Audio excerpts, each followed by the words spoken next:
Hello, everyone. Welcome to Oracle Fusion Absence sessions. We are discussing about the Oracle new features. So in the last session, we have discussed about 24A new features. So as part of this sessions, maybe I'll divide into two sessions because as part of 24B release, there are multiple new features that has come. So I have almost picked all the features. So in the first sessions, I'll discuss the few and I'll divide the next into our next session. In the next session also, we will discuss about the other releases from 24B as part of absence management.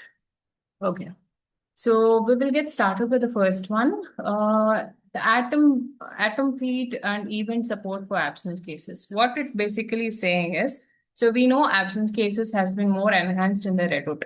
There was an absence case subject area which was enhanced as part of 24A. And as part of this release, if there is any changes that is done, so there is an absence cases created, uh, and if in case HR manager, whoever, if they perform any changes or delete the absence cases, or if they add also, then if there is any integration, payroll integration, or even with the third party integration, if it is integrated, we need to provide these details at the high level to these third parties. So in such cases, we have this atom feed, which is going to send out the detail saying that, okay, there is this absence case which has got updated and this is deleted. So this details can be easily provided to them with the help of atom feed. That is what this feature is saying. So if there is an integration with the third parties, and if that third party is requires to know about these details when there is a change, then this is going to be helpful. Okay, so the next feature, which is about compensatory absence plan. In the session where we have discussed about the compensatory absence plan, we have seen how we could set a ceiling limit there. So ceiling limit can be set for compensatory plan, for accrual plan. We could set this, right? Uh, so in this, I believe ceiling limit can be also set for the donation plan as well. But for the compensatory plan, when you set a ceiling limit, let's say, so how does this compensatory plan receive the balance? It's when the staff work in the as an overtime. So in OTL module, when the overtime component is getting increased, then that is going to get converted as the earned leave in the compensatory absence plan. So that is the basic concept. So when it reaches a ceiling limit, then which if they work extra time, it gets wasted. So we have discussed this. But using this feature, what it happens is it is going to alert the staff saying that, okay, you have already reached the ceiling limit. You have worked a lot for overtime.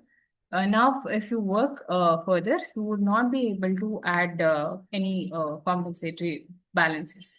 So this alert would be triggered to the absence when they are trying to add a overtime. So this is a time card validation basically. In OTL this works, but this is in parallel with the compensatory time ceiling limit concept. Okay, it's going to prevent them to overuse the comp of time. Okay. Well, so hope this was clear. Let's move ahead with the next concept. A balance transferred to a new plan after global transfer. So now it's starting 24 itself. We got all these new features where if there is a transfer happening, okay, then it could be within a legal employer or it could be a global transfer. Okay. So what they are saying is if it is a global transfer, uh, so now earlier it was there within a legal employer. Now if it is a global transfer, if you want to transfer certain balances from previous legal absence plan with the previous legal employer to the new legal employer, new absence plan, this is also now it is going to be possible with this release. And you could choose under balance disposition rule, we have in case of a new legal employer transfer, there is a new options we could choose when the transfer happens. So we could transfer the positive balance, and we could also define the formula for the target plan so that the balance gets transferred. But there is one condition that we have to meet here. Both the plans has to be in the same category. If that is met, then it is easier for us to transfer the balance from the old absence plan from the old legal employer to the new absence plan in the new legal employer.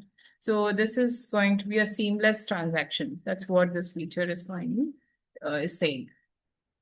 So along with these new features in the balance disposition, a rollover support also is available. So if there is a person is losing their eligibility in case of is in this within the same legal employer or outside it's a global transfer also. Let's say there is a ceiling limit set, okay, in the target plan.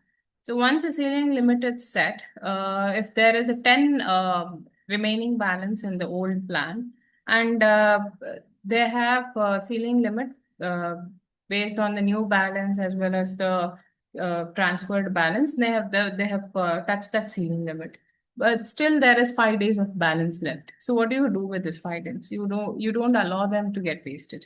So instead, what you do, you also enable the rollover support. So in case there is any absence left, so that could be also transferred to a new absence plan along with the transfer. Transferring positive balance is there.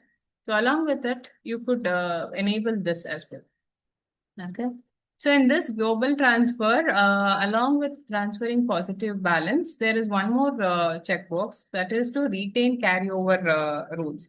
That is, if there is any carryover expiration rule set for the old absence plan, if it is transferred, if the carryover balance is transferred to the new absence plan and the new legal employer, then that expiration rule still is going to be intact if you check this box, retain carryover rule. Okay. Okay. Now, the next feature is specify which shift in half-day absence. So if you would want to see this in the absence, so I'll go back to this. Okay, this is an absence type.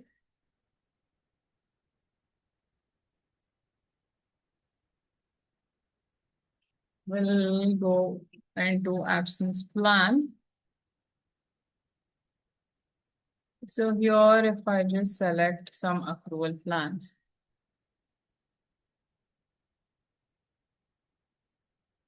In the participation tab, the balance disposition rules. So this is where we could define this. If it is within this same legal employer, we have this options, which I just mentioned. If it's outside the legal employer also, we have this option, transfer balance, same plan only. If it is enabled in the same plan, if it's there in the other also, if it is the same plan, then we could transfer that balance. Okay.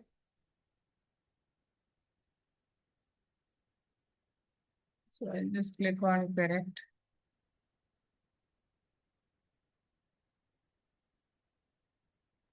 So the same plan or same category that we could choose as well. So once I have enabled this, if it's the same plan, I need not have to provide any target plans, right? If it is happening for the other absence plan, which falls in the same plan category, then I can select it here.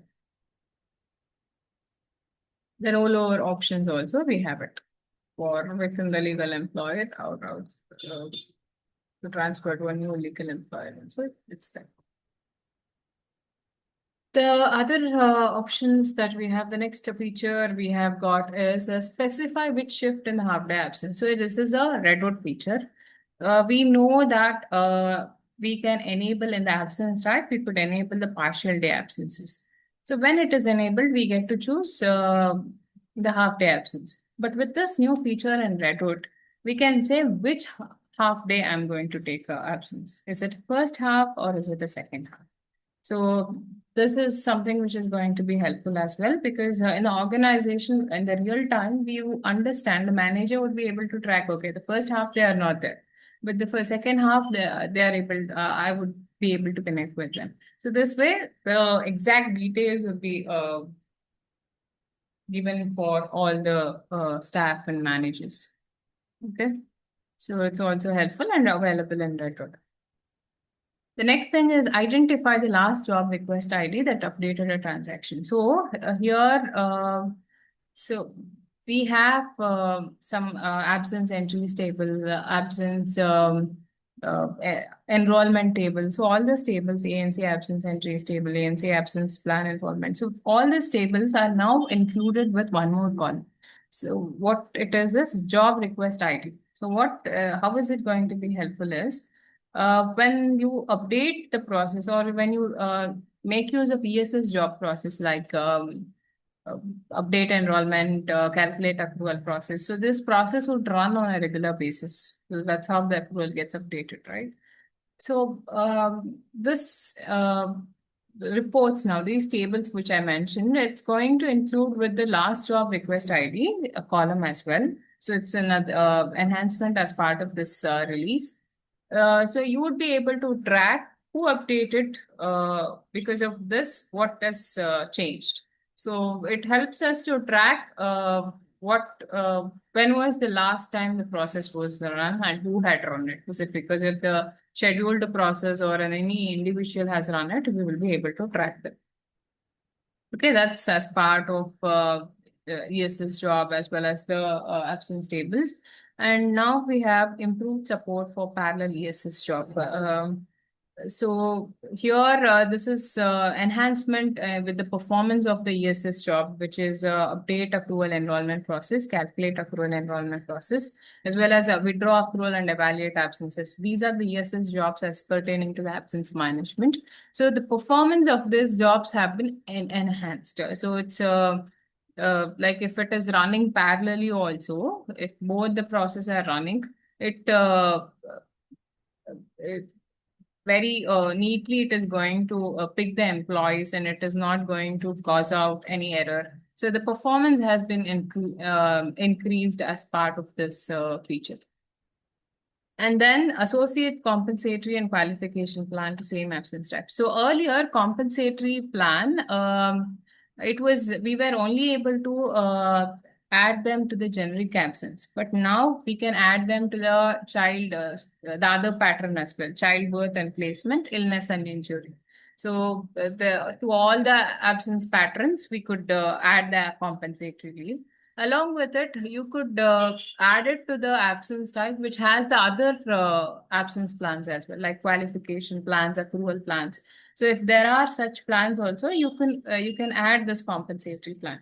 And there is one more feature as part of this is you have got the checkbox now, which is enable concurrent entitlement. So it helps us to parallelly add the absences. So if it is overridden also, it is going to let you add that absence. So it's going to be very helpful in terms of payment. Okay.